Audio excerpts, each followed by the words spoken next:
Hello friends, welcome to my channel. ఇక జరిగింది కనుక చూసుకుంటే బామ్మగారికి ట్రీట్మెంట్ జరుగుతూ ఉంటుంది. లోపల ఐసీయూలో ఒక పక్కన చైత్ర, మహి, ఇక సీతారత్నం గారు చాలా కంగారు పడుతూ ఉంటారు. బామ్మగారికి ఏమీ జరగకూడదు, బామ్మ గండం నుంచి బయటపడాలి అంటూ.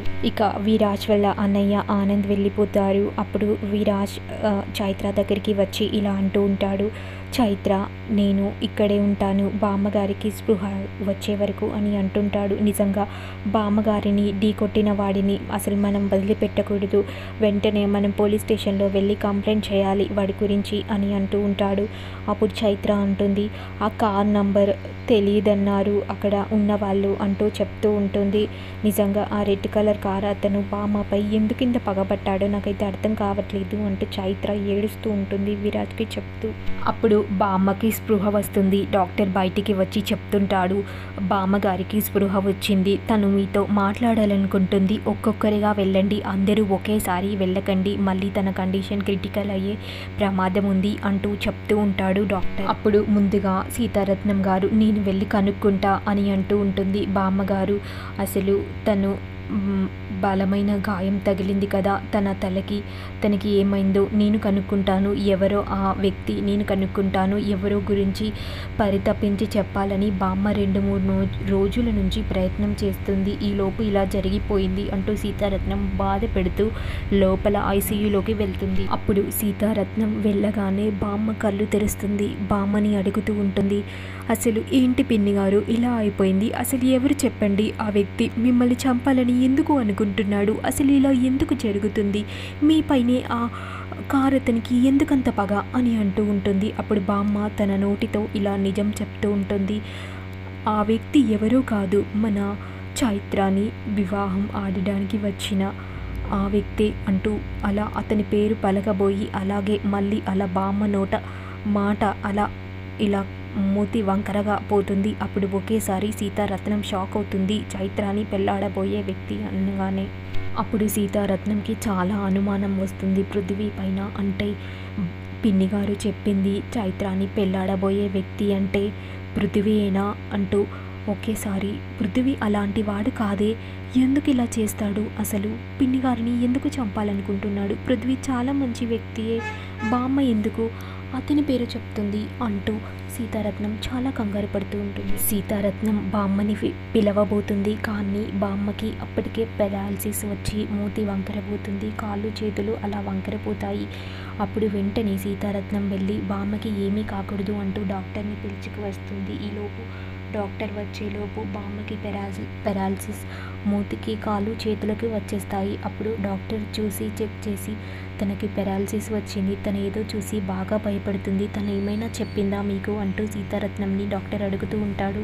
అప్పుడు ఒకేసారి సీతారత్నం డాక్టర్కి ఏమీ చెప్పదు, అలాంటిది ఏమీ లేదు, బామ్మ నన్ను చూడగానే కళ్ళు తెరిచింది, నాతో ఏదో చెప్పాలని మాట్లాడే ప్రయత్నం చేసింది, కానీ ఇంతలోపు ఇలా జరిగింది అని అంటూ ఉంటుంది సీతారత్నం డాక్టర్తో.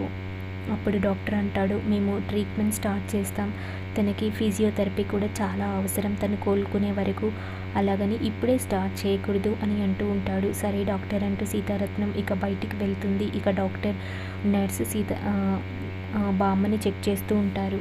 అప్పుడు ఒకేసారి సీతారత్నం బయటికి వెళ్ళగానే మహాలక్ష్మి మరియు చైత్ర అడుగుతూ ఉంటారు, బామ్మ ఏదైనా చెప్పిందా అంటూ సీతారత్నంని అడుగుతూ ఉంటారు. అప్పుడు ఒకేసారి చైత్రతో మహితో ఇలా అంటూ ఉంటుంది, చైత్రని పెళ్ళాడబోయే వ్యక్తియే తన ప్రాణాలు తీయాలని బామ్మ నోట ఆ మాట వచ్చింది, ఈలోపు బామ్మకు పెరాలసిస్ వచ్చింది, డాక్టర్స్ చూస్తున్నారు అని అంటూ ఉంటుంటే అప్పుడు ఒకేసారి మహి మరియు చైత్ర ఇద్దరు కూడా చాలా షాక్ అవుతూ ఉంటారు.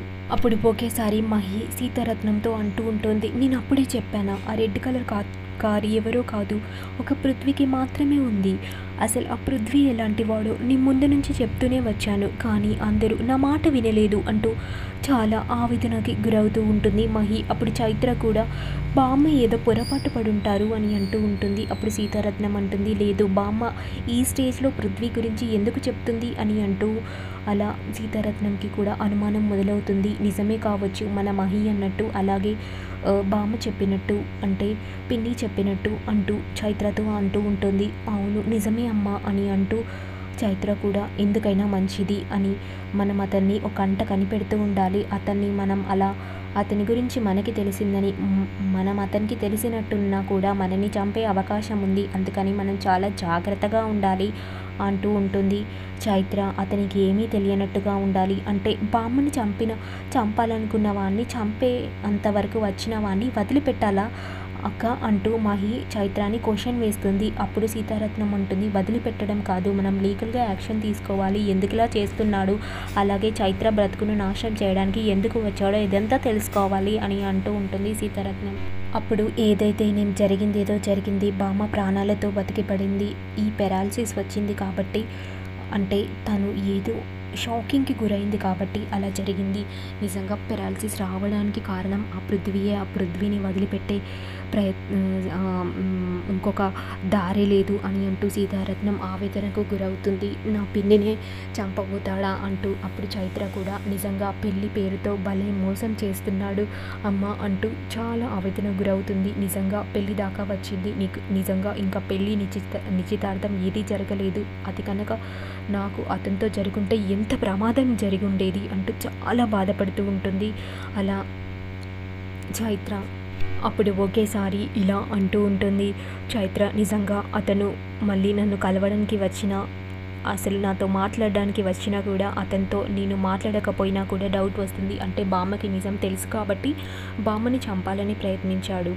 లేకపోతే అసలు బామ్మకి నిజం తెలియకపోతే బామ్మ జోలికి వచ్చేవాడు కాదు. ఇదా అతను ఆడుతున్న నాటకం? అంటే అతని నిజం అంటే అతనికి సంబంధించిన నిజం బామ్మకి తెలియడం వలన మనకి చెప్తుందని ఇదంతా ఈ పతనానికి ఒడిగట్టాడు అంటూ చైత్ర చాలా కోపానికి వస్తుంది. అప్పుడు మహి అంటుంది, నేను అప్పుడే చెప్పాను కదా అక్క, ముక్కు ముఖం తెలియని వాళ్ళతో పెళ్లి సంబంధాలు పెట్టుకోవద్దని నేను పిన్నితో కూడా అన్నాను. అసలు ఏం వింటే కదా నా మాట.